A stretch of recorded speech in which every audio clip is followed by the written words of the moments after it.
Ruud van Nistelrooy has already decided next move amid talk of shock, U-turn. Ruud van Nistelrooy has put himself in the shop window following 4 matches as interim manager of Manchester United and recently explained his plans for the future. Ruud van Nistelrooy is dead set on landing a managerial role after being ejected from Manchester United following Ruben Amorim's arrival. Amorim decided not to keep Van Nistelrooy on his coaching staff after the Dutchman oversaw 4 matches as interim boss. He has brought his trusted coaches with him from Sporting and didn't envisage a role for Van Nistelrooy, who was hired by Erik ten Hag in the summer to bolster his staff. Van Nistelrooy won 3 and drew 1 of his 4 games in charge and made a positive impression on the players and fans. Amorim's decision to cut him loose drew criticism from ex-players Rio Ferdinand and Owen Hargreaves, who felt he had lots to offer the club as a legendary ex-striker. He will receive a payout, having been dismissed just 5 months into a 2-year contract, but a taste of the hot seat has only convinced Van Nistelrooy further that his future lies in management. Speaking last week, before his final match against Leicester on Sunday, he hinted that he only chose to work as an assistant because it was United.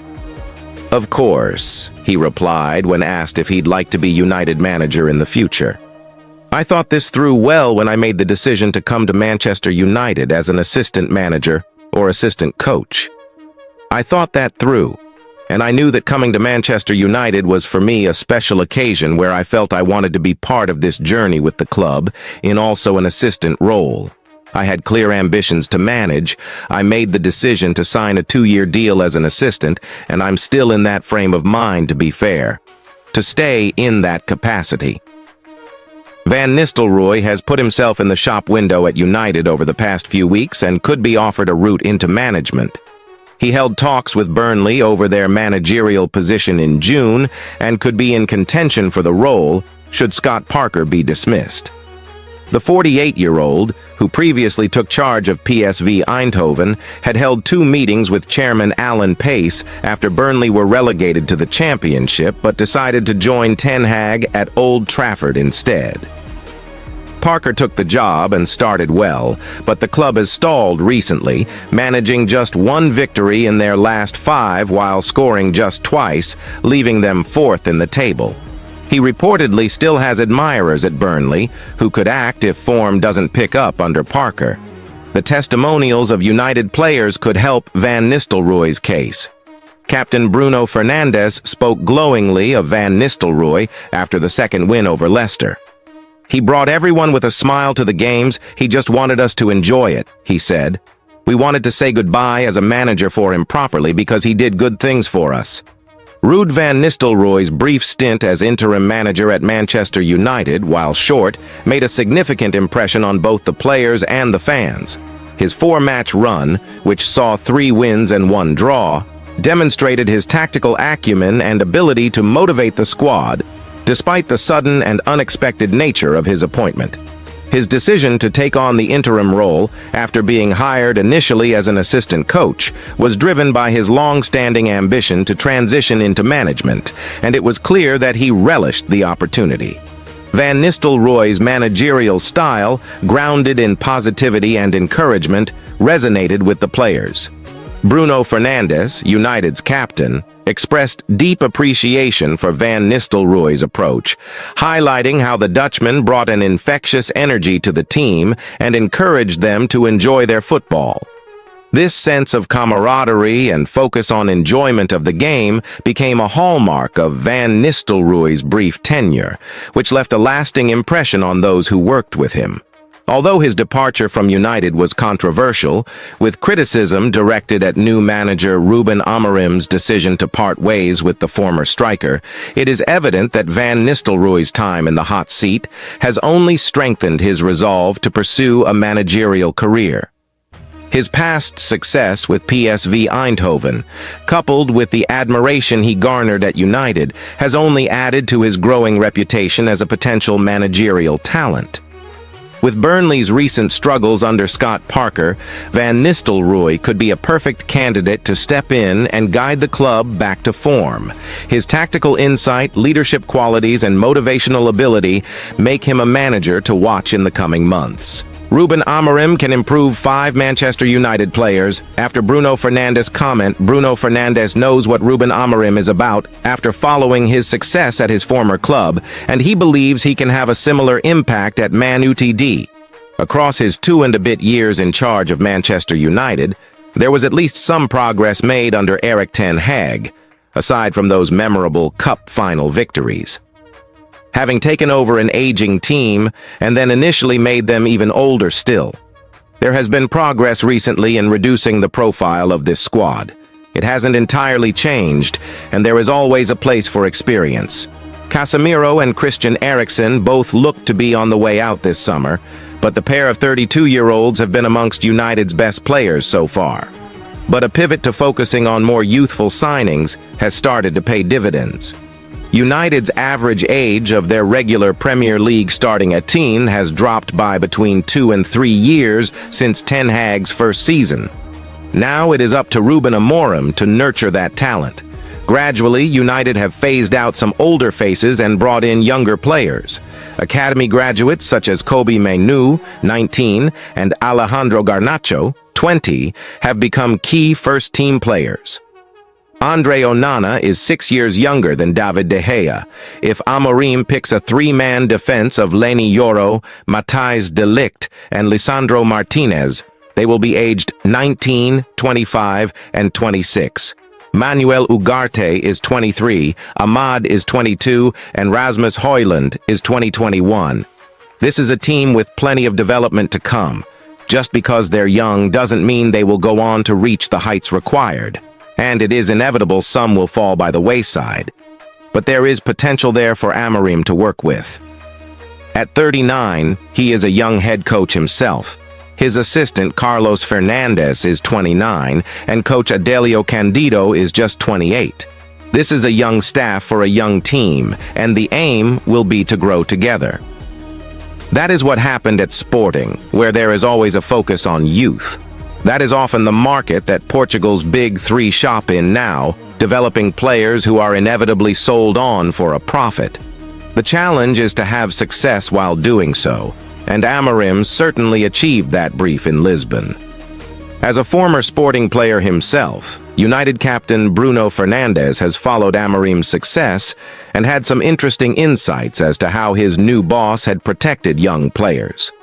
"I've seen many moments where players were struggling and he kept his faith in them," Fernandes said. "He always goes to the press conference and always defends their players and always kept them on under himself to give them the best opportunity to shine. He had a really youthful team, so they needed that, and hopefully when he comes here he can do the same again with the youth.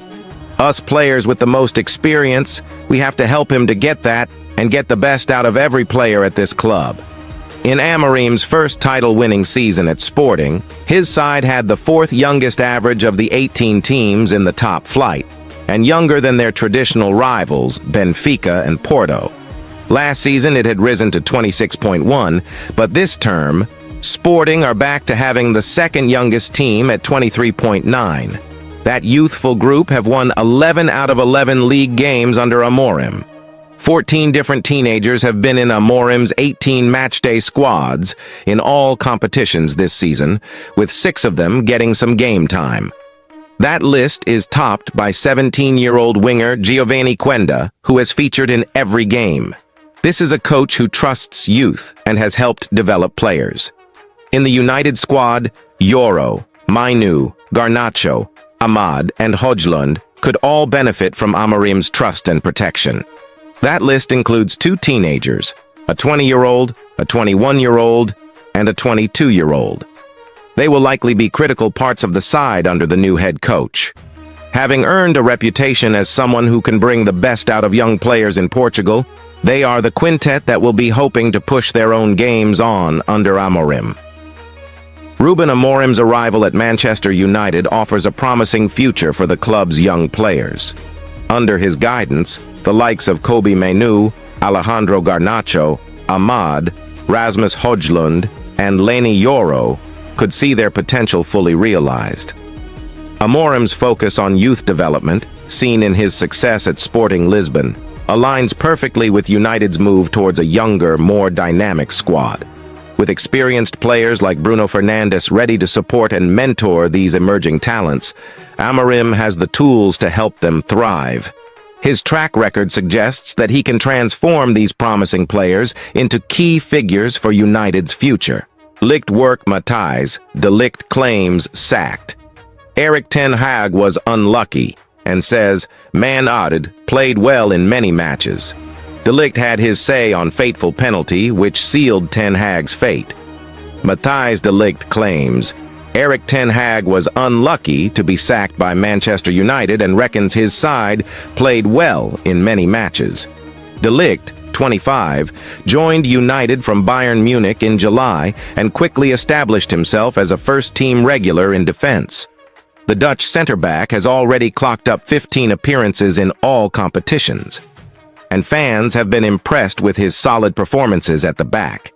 However, De Ligt was unable to prevent his former Ajax manager Ten Hag from slumping to United's worst-ever Premier League start.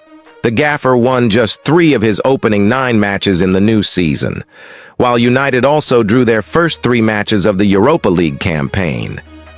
The turning point for Ten Hag came when United lost 2-1 at West Ham last month. The Carabao Cup and FA Cup winner was quickly given his marching orders, with Ruud van Nistelrooy becoming interim boss ahead of Ruben Amorim's appointment from Sporting Lisbon. But De Ligt feels Ten Hag was unfortunate to be axed, claiming United actually played quite well in games where results went against them. He told De Telegraaf, "Ten Hag bought me to Manchester. The goal was to achieve success together with him. He has not been very lucky. We played well in many matches, but we did not use the chances we got. It's a shame it has to end like this.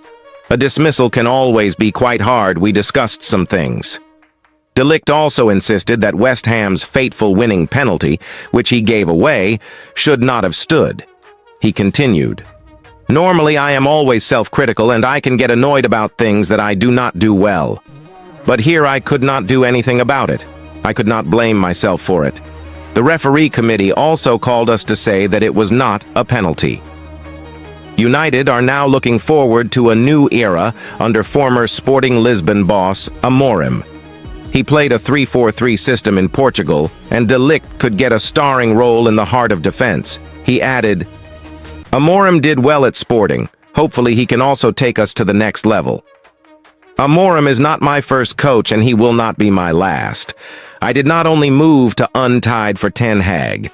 It is still one of the biggest clubs in the world, I think. I just have to do my own thing and play well myself. I feel really fit now and things are going well. Hopefully I can continue that." Matthijs De Ligt, Manchester United's new centre-back, has expressed sympathy for his former Ajax manager Erik Ten Hag following his sacking at Old Trafford.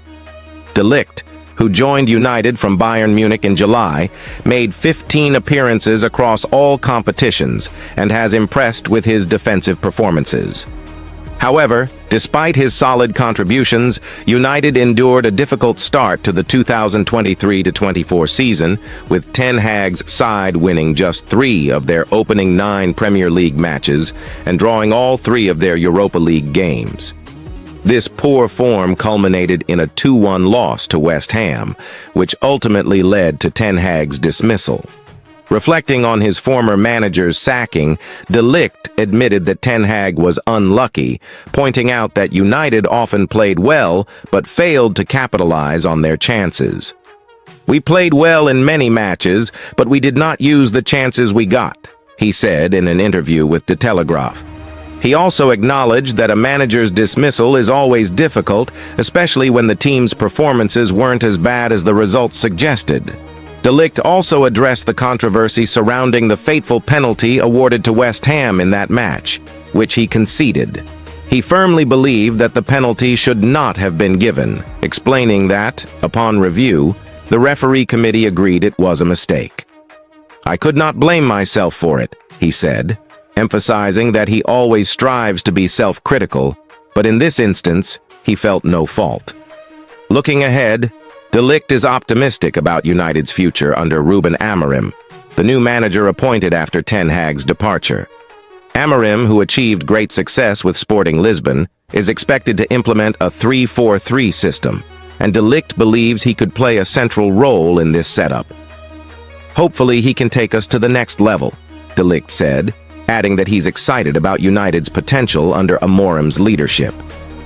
Despite the managerial change, De Ligt stressed that his move to Manchester United was never solely about Ten Hag.